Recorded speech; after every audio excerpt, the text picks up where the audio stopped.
I put up a snippet last week called 15 Tips to Rapidly Increase Her Desire for You. And one of the things that I mentioned in that video, which was number 11, was that if you meet a girl on a dating app, the worst thing you could possibly do is to even if you're growing the relationship and things are starting to go well, the worst mistake you could make is to get off the dating app before you're officially the boyfriend and then actually tell her, hey, just so you know, I got rid of the dating apps. Because if a woman is not there in her journey, it's going to feel to her that you're moving a bit too fast and she's going to be out. All right. So when you don't do that, let's say she comes across she checks on her online dating profile again, and she sees that you're still signed up or that you've changed your pictures. Most guys are thinking, oh, she's going to be mad at me if I do that. But what women are thinking is, oh, crap. Do I still have other competition out there? Like, do I need to step my game up? Like, women think about this stuff and process it way differently than we do. Right. So that's why it behooves you to stay on the dating app until she comes to you and asks, hey, what are we? Are you still in the dating apps? Can we be just, an exclusive couple? Like, let her be the one to lead that charge. So I had a comment, and this guy says, number 11, the thing I just described to you, number 11 happened to me, but not by unmatching her or anything like that. We matched a month before, and a week after, we went on a date and all went perfect. We made out in my car and hooked up. After that, we went on a series of dates once or twice a week during that 1 month period, which is great. I always tell you guys, you shouldn't be seeing her more than once a week until she starts suggesting that you see each other more than that. All right. He says, I saw her as a really good opportunity for me to leave Tinder, which is the app that we matched on. And I made the terrible mistake of telling her.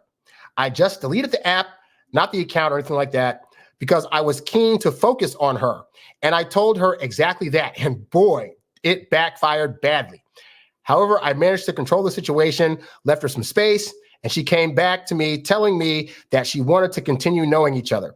It was obvious I made the wrong call because neither me or she must close ourselves to other opportunities if we are not exclusive, and that talk was far yet from being materialized. So this guy demonstrates exactly what I'm talking about. He's a guy that has a good head on his shoulders, and he's thinking, hey, I want to be fair to this girl. I want to give us a fair shot. And so I'm going to remove myself from the dating app, and I'm going to let her know that because I want her to know that I'm focusing solely on her. And see, as guys, that's what we think women want. We think that we need to let them know we are only dating them because we've heard about women dating guys who are cheaters or liars or have 5 or 6 other girlfriends that she's not being told about. And it's funny because I had a conversation with a female colleague one time that told me, hey, I'm seeing this guy and, we just started seeing each other and I know he can't see me all the time because he's seeing me and other women. And I was kind of like, well, and that doesn't bother you? And she's like, well, no, it's like early in the dating process like that. That's what happens. It's like, exactly. Women know how this is supposed to go down. So women don't have any kind of like idea or hurt about the idea of you possibly seeing other women when you're still in the dating phase. Now, if you're in a relationship, that's a whole different situation. But for purposes of the dating phase of things, women are typically understanding of that. And more importantly, women like the idea that she's vying for your attention from other women. So that's why when you come to her and say, hey, I got rid of the dating apps, I'm not seeing anybody else, she actually doesn't like that. Because a part of her is like, wait, so I'm the only woman that has interest in them? Interesting. And women like the idea that they are fighting for your attention, that ultimately at the end of this thing, you're choosing them out of all the other women's out there. They can't get that feeling if you're already choosing them halfway through their choosing process when they're still trying to vet you properly, And so that's why this guy learned. Like, I've done the same thing. I've had it before in the past when I was doing online dating. Hey, just so you know, I got rid of the dating apps. Oh, you did? Oh my God. Next thing I know, the girl's slowly backing away, slowly ghosting. It's like, oh, wait, right. Like, because when I tell her I'm off the dating app, she's thinking as if I've already chosen her, even though it's like month 1.5, and she's still doing her due diligence. So this freaks her out. So this is why I tell you guys, do not tell women that you are off the dating apps. Do not tell them you're not seeing anybody. Like, even if you could, look, guys, you could totally just be seeing one woman at a time. That does not mean you have to blab to her, oh, I'm seeing nobody else. Like, all that's going to do usually is make her think that you're focusing too much attention on her, and it's going to freak her out. I know it sounds backwards and dumb and stupid, but this is just how they process it. You can hate it or you can know it and proceed accordingly. Anyway, so this guy says, I know that people like to know the actual status of things. So in this case with this girl, we are still in contact, but due to both being a little too occupied with work and life events these past few weeks, we haven't been able to get together in 3 weeks or so. I still err on the side of like women that like you, help you, and that even a woman that's hella busy will still find like an hour or two to see you. Like all women have to eat either lunch or dinner at some point. Like that could be a thing. Hey, I know we can't meet up for a long time, but we could still meet up for like a little quick dinner, maybe like 30 minutes to an hour, and just kind of catch up real quick, or do like a FaceTime if you need to, you know? So I don't like that part that you haven't seen each other, but hopefully there's still some communication there.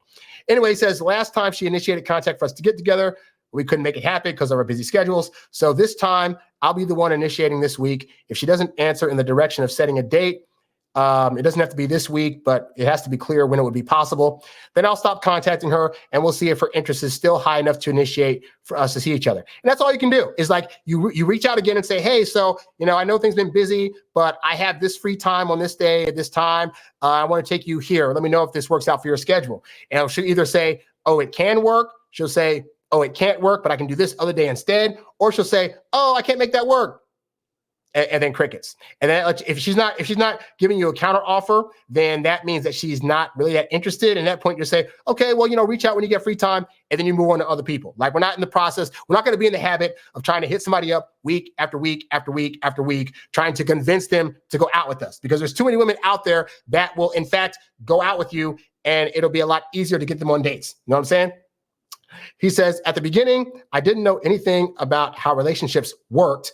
He says, I've been in 2 good relationships before, long ones, and the last one, even living together for more than 2 years. He's 31, but they came out pretty natural, and the interest levels of both were pretty high all the time. So no hardships during the dating phase. This is all in parentheses, by the way. No hardships during the dating phase, and could solidify exclusive relationship quite naturally, in parentheses.